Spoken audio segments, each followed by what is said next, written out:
नमस्कार दर्शकों।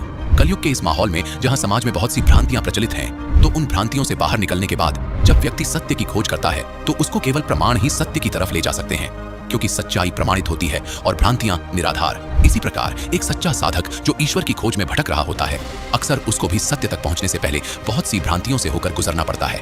लेकिन प्रमाण जब मिल जाए तो लोक वेद पर आधारित सभी साधनाएं उसे व्यर्थ लगने लगती है।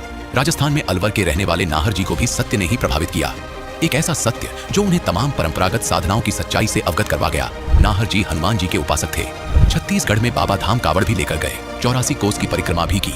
लेकिन एक दिन इन्होंने सच्चे संत का सत्संग सुना, और वो संत कोई और नहीं, संत रामपाल जी महाराज जी हैं। उसको सुनने के बाद उन्हें पता चला कि इनके द्वारा की जा रही साधनाएं व्यर्थ थीं।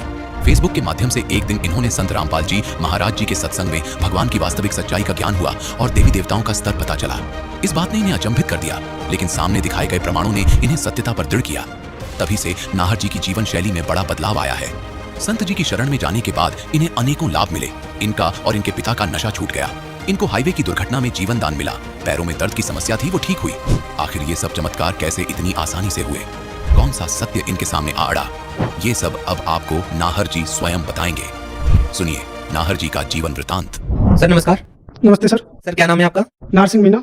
कहाँ से आए हैं आप? मैं अलवर राजस्थान से आया हूँ। वैसे मैं गाजियाबाद में रेलवे में जॉब करता हूँ। सर संत रामपाल जी महाराज से नाम दीक्षा लेने से पहले आप क्या भक्ति साधनाएं करते थे? मैं खुद जो हूँ, एक हमारे वहाँ पे गांव में एक संत है, उनका शिष्य था। उन्होंने मुझे रामायण में नाम का मंत्र दिया था। श्री राम को इष्ट मानकर मैं भक्ति करता था। हनुमान जी का उपासक था। मैं हनुमान जी का व्रत करता था, चोला चढ़ाता था, मतलब उस पर रंग सिंदूर चढ़ाता था मूर्ति पे, और मैं बहुत अच्छे से इष्ट मान के उनकी भक्ति करता था कंटिन्यू। मैं कावड़ लेके गया बिहार समस्तीपुर से। मैं बाबा धाम छत्तीसगढ़ में है, वहाँ पे मैं कावड़ लेके गया। मैंने 84 जो कोस की परिक्रमा है वो नंगे पैर की। तो इस तरह मैं दृढ़ता से भक्ति कर रहा था और हनुमान जी का ज्यादा उपासक था। सर आप एक अच्छे श्रद्धालु की तरह हर वो पूजा साधनाएं कर रहे थे जो कि एक आम साधारण श्रद्धालु करता है।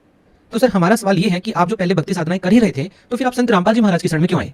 सर मैं क्या है कि मैं रेलवे में जॉब कर रहा था, तो मैं फेसबुक चला रहा था। तो फेसबुक में मुझे एक दिन अचानक संत रामपाल जी महाराज का सत्संग मिल गया।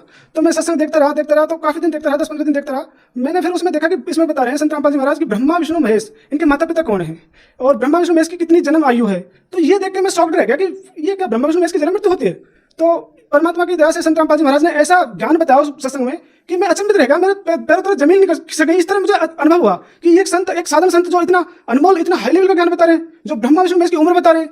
सर देखिए, अभी तक तो यही सुनते आए थे कि ब्रह्मा विष्णु महेश जो हैं वो अजर अमर हैं, अविनाशी हैं। हम आपसे ये जानना चाहेंगे कि क्या संत रामपाल जी महाराज ने कोई प्रमाण आपको दिए कि ब्रह्मा विष्णु महेश अजर अमर नहीं है, अविनाशी नहीं है? क्या कहना चाहेंगे आप? यस सर, उन्होंने प्रमाण दिया। उन्होंने दुर्गा पुराण में बताया कि वो नासवान है और उनकी जन्म मृत्यु होती है, और उनसे भी बड़े 3 भगवान हैं। ब्रह्मा विष्णु महेश से बड़े उन्होंने संत रामपाल जी महाराज 3 भगवान बताए। तो उनमें उन्होंने प्रमाण बताया गीता अध्याय 15 का 16वां श्लोक, उसमें 2 भगवान बताए। एक तो क्षरपुरुष जो गीता का ज्ञान दे रहा है, और एक उससे बड़ा है जो अक्षर पुरुष है, और उससे भी एक बड़ा भगवान है जो सबसे बड़ा है, सर्वोत्तम है, पूर्ण ब्रह्म है, वो अविनाशी है। तो वो संत रामपाल जी महाराज जी पूर्ण ब्रह्म कबीर देव की सत्य भक्ति बता रहे थे। तो उसको जब हम देखे, उसको हम समझे, तो वास्तव में पता लगा कि हम तो कबीर परमात्मा की संतान है, वो हमारे असली परमपिता परमेश्वर है। सर ये बात तो माननी पड़ेगी कि संत रामपाल जी महाराज के ज्ञान का कोई सानी नहीं है, क्योंकि वो जितना भी ज्ञान बताते हैं वो प्रमाणित बताते हैं, शास्त्रों के आधार पर बताते हैं। साथ ही उनका ये भी कहना है कि कबीर परमात्मा है। सर हम आपसे ये जानना चाहेंगे कि क्या इसका भी प्रमाण संत रामपाल जी महाराज देते हैं? जी, उन्होंने स्पष्ट बताया कि उन्होंने वेद खोले। वेद में ऋग्वेद मंडल नंबर 9 सूक्त 96 मंत्र 16, 17 और 18 और 19, 20 इन 5 श्लोकों में, मंत्रों में पूरा उन्होंने प्रमाण बताया कि वो कबीर देव हैं, और वो तीसरे रिद्ध धाम में रहते हैं। सबसे ऊपर जो तीसरा रिद्ध धाम है, उसमें मानव के रूप में, एक राजा के शरीर के रूप में, प्रकाशमान शरीर में कबीर परमात्मा साकार रूप में रहता है। तो वो ये स्पष्ट प्रमाण दे रहे थे, वेदों में बता रहे थे, गीता जी में बता रहे थे कि पूर्ण ब्रह्म जो होता है, परमात्मा होता है, वो गीता 15 का एक श्लोक है, उसमें बताया कि उल्टा जो लटका वृक्ष है, उसमें जो मेन मूल जो है, रूट है पेड़ की, जो जड़ है, वो पूर्ण ब्रह्म है, वो कबीर देव है। सर जब आपने ये सत्संग सुना और इतने सारे प्रमाण जब आपने देखे, तो उसके बाद आपने क्या किया?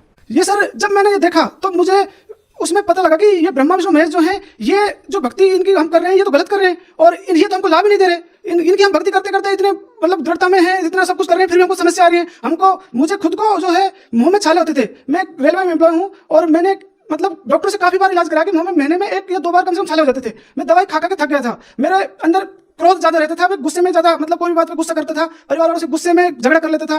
तो ये परमात्मा का ऐसा ज्ञान, कबीर परमात्मा का, जो संत रामपाल जी खोल के बता रहे थे, मैं तुरंत क्या किया, मैंने उसमें साधना चैनल पे वो पीली पट्टी आ रही थी, मैंने सत्संग देखना शुरू कर दिया। तो उसमें मोबाइल पे फोन किया आश्रम में, संत रामपाल जी के आश्रम में। तो फिर उन्होंने बोला कि आपके अलवर नामदान केंद्र में आप आ सकते हो, नाम दीक्षा ले सकते हो। तो मैंने वहाँ पे 20 जून 2018 को संत रामपाल जी महाराज जी से नाम दीक्षा ली। सर देखिए, अभी आप संत रामपाल जी महाराज जी से जुड़ चुके हैं, और इसमें कोई दो राय नहीं है कि आप संत रामपाल जी महाराज जी से जुड़ने के बाद तो कोई नशा करते नहीं होंगे।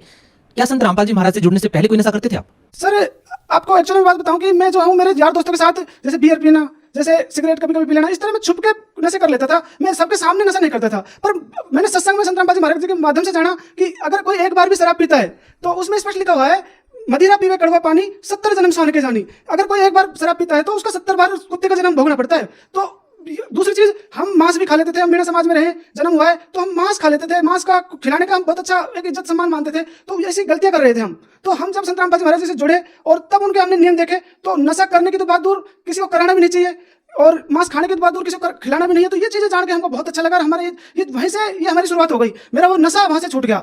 करने की बात दूर, हम कराना भी बंद कर दिए। साथ साथ जब ये ज्ञान मिला परमात्मा का तो हमारे संत रामपाल जी महाराज जी स्पष्ट बताते हैं कि बेटा ये ज्ञान ऐसा है, सबको बताना है। तो हमने हमारे माँ बाप को बताना शुरू किया, क्योंकि वो नशा कर रहे थे। वो जन्म से ही, जब से हमको सूरत है तब से वो बीड़ी और तंबाकू हुक्का का सेवन कर रहे थे। तो हमने उनको प्रार्थना की, सत्संग सुनाया, काफी सत्संग बोला कि संत रामपाल जी का सत्संग सुने। तो उन्होंने सत्संग सुनकर संत रामपाल जी महाराज का ज्ञान समझकर उन्होंने भी नशा छोड़ दिया। सर देखिए, एक आम साधारण व्यक्ति के लिए नशा छोड़ना बेहद कठिन कार्य है। सरकार भी काफी कोशिशें करती है, नशा मुक्ति केंद्र सरकार ने खोले हुए हैं, बावजूद इसके व्यक्ति नशा नहीं छोड़ पाता है। आपने संत रामपाल जी महाराज जी से नाम दीक्षा लेने के बाद नशा छोड़ दिया है। आपके परिवार के व्यक्ति जो नशा करते थे उन्होंने भी नशा छोड़ दिया है। संत रामपाल जी महाराज ऐसी कौन सी जड़ी बूटी देते हैं कि जो व्यक्ति उनसे नाम दीक्षा लेता है वो नशा छोड़ देता है?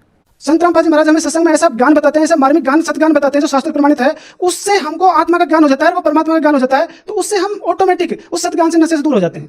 संत रामपाल जी महाराज से नाम दीक्षा लेने के बाद आपको कितने लाभ मिले हैं? सर लाभ इतने लाभ मिले कि शायद हम आपको गिना नहीं सकते, लेकिन अभी कुछ आपको पॉइंट बता सकते हैं। देखो, सबसे पहले हमको परमात्मा संत रामपाल जी महाराज जी ने, कबीर साहब जी के जो अवतार हैं आज वर्तमान में, उन्होंने जीवन दान दिया। एक बार मैं, मेरे साथ भाई था, उसके साथ मैं बाइक पे जा रहा था और हाईवे पे कम से कम 100 की स्पीड थी बाइक की, पीछे बैठा हुआ था। तो 17 मंथ का जाप कर रहा था मैं। वो जगत भाई गाड़ी 100 की स्पीड से चला रहा था। अचानक हमारे सामने एक टेम्पो 3 व्हीलर आया और उसने हमारे सामने ब्रेक लगा दिए। हमारी साइड मतलब उसने ब्रेक लगा दिए।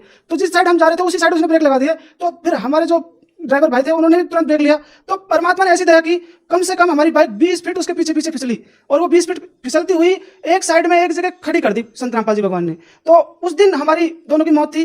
तो जब हमारा मौत का मतलब संत रामपाल जी महाराज ने ही हमको उस दिन बचाया, क्योंकि हम सतनाम मंत्र का जाप करते हुए वहाँ पे सफर में कर रहे थे। तो इस तरह से संत रामपाल जी महाराज ने हमको एक बार तो जीवन दान दिया, ये हम कहेंगे। इस सत भक्ति के सत मंत्र के कारण हमारी उम्र परमात्मा ने बढ़ा दी। और दूसरी चीज, हमें हमारे पैरों में, जब मैं आराम करता था, सोता था, तो मुझे रेस्टलेस लेग सिंड्रोम की बीमारी थी, जिससे मेरे को पैरों में बहुत अत्यधिक नस खिंचाव होता था। उससे मेरे पैरों में, नसों में दर्द होता था।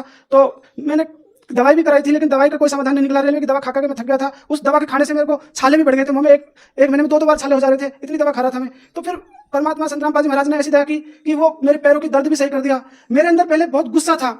तो संत रामपाल जी महाराज जी के एक दिन सत्संग में ऐसे वाणी सुनी, कामी क्रोधी लालची इनसे भक्ति ना होए, भक्ति करे कोई सूरमा, जात वर्ण कुल खोए। तो हमने उस दिन अवलोकन किया कि हम तो बहुत बड़ी गलती कर रहे हैं, हम भगवान के इस तरह लाभ नहीं ले सकते। तो उस दिन से हमने गुस्सा करना बंद कर दिया।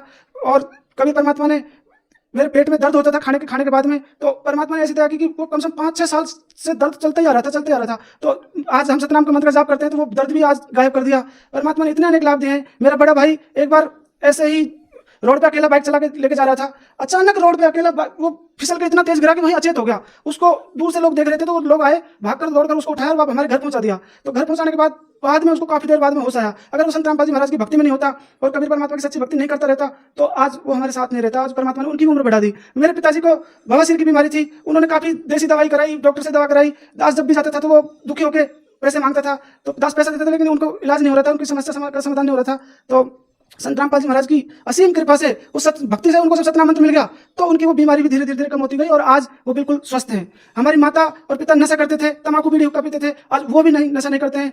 आप यकीन मानना, ये कबीर परमात्मा के रूप में संत रामपाल जी महाराज आए हुए हैं और आज सच्ची शास्त्रों के अनुसार भक्ति बता रहे हैं, जिससे हम इस 84 लाख योनियों में से छुटकारा पा सकते हैं। हम इस काल की बहुत बड़ी जेल में फंसे हुए हैं, जहाँ ब्रह्मा विष्णु महेश तक की जन्म मृत्यु हो रही है, जहाँ देवताओं की, स्वर्ग के देवताओं की यहाँ पे 40 लाख योनियों में यहाँ पे दुख भोगना पड़ता है, उनकी जन्म मृत्यु होती है। तो हम यहाँ पे सदा सुख कैसे रह सकते हैं? हमें सतलोक जो आदि सनातन धाम है वहां जाने के लिए सभी को भक्ति करनी चाहिए, और उसका सच्चा जो भक्ति मार्ग है वो केवल इस धरती पे संत रामपाल जी महाराज जी के पास ही है। संत रामपाल जी महाराज से नाम दीक्षा लेने के बाद आपको बहुत सारे लाभ मिले हैं, जीवन दान आपको मिला है। आप भगत समाज को क्या संदेश देना चाहेंगे? हमको इतने लाभ मिले हैं। अब संत रामपाल जी महाराज जी सच्चे भक्ति से सबको लाभ दे सकते हैं। अगर वो संत रामपाल जी महाराज जी से अविलंब अपना आत्मा का कल्याण कराने के लिए, मोक्ष का मार्ग जानने के लिए, उसको पाने के लिए अगर संत रामपाल जी महाराज से जुड़ जाएं तो वो परमात्मा की सुख शांति भी यहाँ धरती पे पा सकते हैं, इस लोक में सुख शांति हो सकते हैं और साथ में परमात्मा की प्राप्ति भी कर सकते हैं, जिसे पूर्ण कबीर परमात्मा बोलते हैं, पूर्ण परमात्मा कबीर साहब को बोलते हैं, उस आदि सनातन सतलोक को वो जा सकते हैं। तो मेरी हाथ जोड़ के सभी धर्मगुरु और सभी धर्म के अनुयायियों से हाथ जोड़ के प्रार्थना है कि आप केवल दास 20 दिन का सत्संग सुना, उससे संत रामपाल जी महाराज जी का सत्य ज्ञान समझ गया, तो आप कुछ दिन सत्संग सुन के देखें। आप संत रामपाल जी महाराज को फेसबुक पे स्पेशलिटी संत रामपाल जी महाराज जो है उसमें दास को देखकर उनसे सच्ची भक्ति मिली है, आप भी देख सकते हैं। आप यूट्यूब चैनल है संत रामपाल जी महाराज जी का, उस पर आप उनको देख सकते हैं, ट्विटर पर देख सकते हैं। आप संत रामपाल जी महाराज का ऐप है, संत रामपाल जी महाराज ऐप, उससे आप संत रामपाल जी का ज्ञान सुन सकते हैं। तो आप जितना जल्दी संत रामपाल जी महाराज जी का सत्संग सुनने लग जाओगे, उसी दिन से आपको लाभ मिलने लग जाएगा। ये सत्य बात है, 101% है, क्योंकि कबीर देव का एक गुण लिखा हुआ है वेदों में कि कबीर परमात्मा असाध्य रोग को भी सही कर देते हैं। अगर कोई दुखी आदमी है और कोई बीमारी से पीड़ित है, कोई किसी भी प्रकार से दुखी समस्या से ग्रसित है, तो वो केवल संत रामपाल जी महाराज का सत्संग सुने और सच्चा मार्ग देखें, इसी को अपनाएं। सर बहुत बहुत धन्यवाद। ठीक है सर, थैंक यू।